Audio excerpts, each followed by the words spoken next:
നമസ്കാരം. വെഞ്ഞാറമൂട് കൂട്ടക്കൊലക്കേസിലെ പ്രതി അഫാനെ കൃത്യം നടന്ന സ്ഥലങ്ങളിലെത്തിച്ച് പോലീസ് തെളിവെടുപ്പൊക്കെ നടത്തി. പക്ഷേ അപ്പോഴും അഫാൻ പറഞ്ഞുകൊണ്ടിരുന്നത് കടക്കഥ മാത്രമാണ്. മുത്തശ്ശി സൽമ ബീവി കൊല്ലപ്പെട്ട പാങ്ങോട്ടുള്ള വീട്ടിലും തുടർന്ന് സഹോദരനെയും പെൺസുഹൃത്തിനെയും കൊലപ്പെടുത്തിയ വെഞ്ഞാറമൂട്ടിലെ വീട്ടിലുമാണ് വൻ സുരക്ഷയിൽ പോലീസ് എത്തിച്ചത്. കുറ്റബോധമോ ഭാവഭേദമോ ഇല്ലാതെയായിരുന്നു അഫാൻ എല്ലാം പറഞ്ഞു കൊടുത്തത്. അഫാൻ പറഞ്ഞ 70 ലക്ഷത്തിന്റെ കടവും അന്വേഷണ സംഘം സ്ഥിരീകരിച്ചിട്ടുണ്ട്.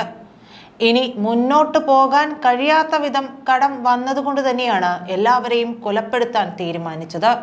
അമ്മ ഷെമി സഹോദരിയുടെ കയ്യിൽ നിന്ന് 30 പവൻ സ്വർണം വാങ്ങി പണയം വെച്ചിരുന്നു. അവരുടെ വീടിന്റെ ആധാരവും വാങ്ങി പണയം വെച്ചു. അമ്മയുടെ സഹോദരിയുടെ മകളുടെ വിവാഹത്തിനായി ഇതെല്ലാം തിരികെ നൽകണം. അതിന് ഒരു മാർഗവുമില്ല. ഇതിനു പുറമെ പിതാവിന്റെ സഹോദരന്റെ കയ്യിൽ നിന്നും 10 ലക്ഷം രൂപ വാങ്ങി.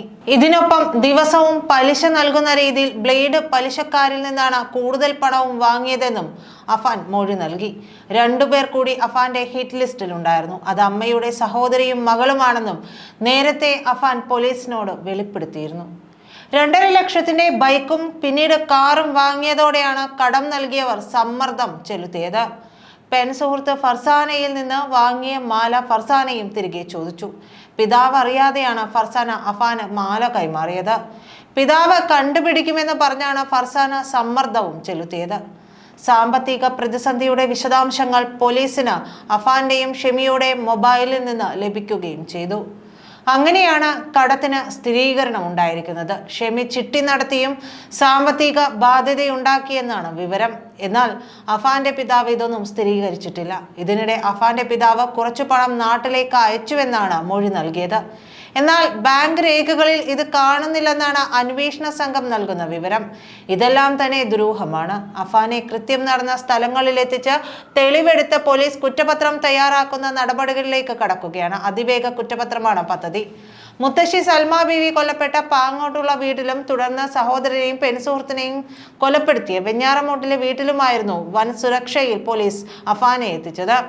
അഫാന് പക്ഷേ യാതൊരു തരത്തിലുമുള്ള കുറ്റബോധമോ ഭാവഭേദമോ ഒന്നുമില്ലായിരുന്നു. അമ്മയുടെ കഴുത്തിൽ ഷോൾ കുരുക്കി ചുവരിലിടിച്ച രീതി കാണിച്ചു കൊടുക്കുകയും ചെയ്തു.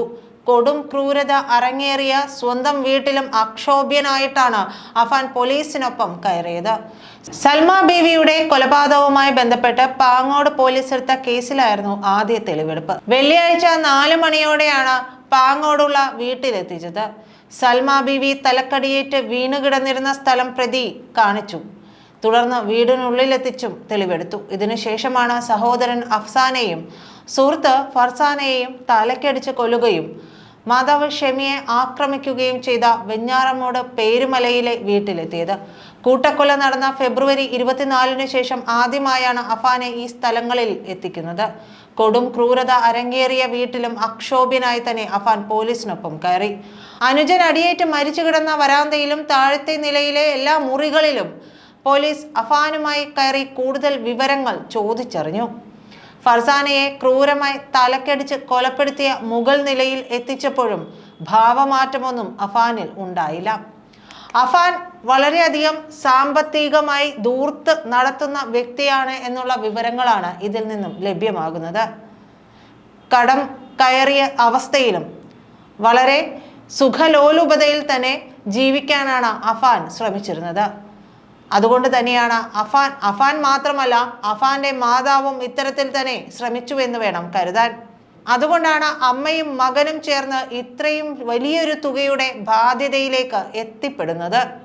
അല്ലെങ്കിൽ മകന്റെ ഈ അടിച്ചുപൊളി ജീവിതത്തെ നിലയ്ക്ക് നിർത്താൻ മാതാവിന് കഴിയാതെ പോയി. മാതാവും ക്യാൻസർ പേഷ്യൻ്റാണ് എന്നുള്ളത് ഒരിക്കലും എന്തിനു വേണ്ടിയാണ് ഇത്രയധികം തുകയുടെ ബാധ്യത വരുത്തിവെച്ചത് എന്ന ചോദ്യത്തിന് ഉത്തരം നൽകണമെങ്കിൽ ഷെമിതനെ ഇനി കനിയേണ്ടി വരും. അഫാൻ ഇപ്പോഴും ചിക്കൻ കറിയും മീൻ കറിയും ഒക്കെ ചോദിച്ച് യാതൊരു ഭാവഭേദവുമില്ലാതെ നിൽക്കുകയാണ്. അഫാനെ ഇത്തരത്തിലുള്ള കാര്യങ്ങളിലേക്ക് കൊണ്ടെത്തിച്ചതിന് പിന്നിൽ ലഹരി മാഫിയ കൂടി ഉണ്ടോ എന്നുള്ള കാര്യവും പുറത്തു വരേണ്ടതുണ്ട്. അഫാനെ ഇത്തരത്തിലുള്ള മാഫിയ ബന്ധമുണ്ട് എന്ന് മനസ്സിലാക്കിയാണോ മാതാവ് ഇതിന് മൗനാനുവാദം നൽകിയത്. അതുകൊണ്ട് അതായത് പേടിച്ചിട്ടാണോ ഇത്തരത്തിൽ മൗനാനുവാദം നൽകിയത് എന്നുള്ള കാര്യങ്ങളും പുറത്തു വരണം. പക്ഷേ ഷമി ഇപ്പോഴും മകനെ സംരക്ഷിക്കുന്ന അവസ്ഥയിൽ തന്നെയാണ്. ഇളയ മകൻ മരിച്ചതറിഞ്ഞ് പൊട്ടിക്കരഞ്ഞു ഷമി. പക്ഷേ കൂടുതലൊന്നും പറഞ്ഞില്ല. എന്തുകൊണ്ടാണ് ഷമി ഇപ്പോഴും മൗനം തുടരുന്നത് എന്നുള്ളത് പുറത്തു വരേണ്ടത് തന്നെയാണ്. നന്ദി.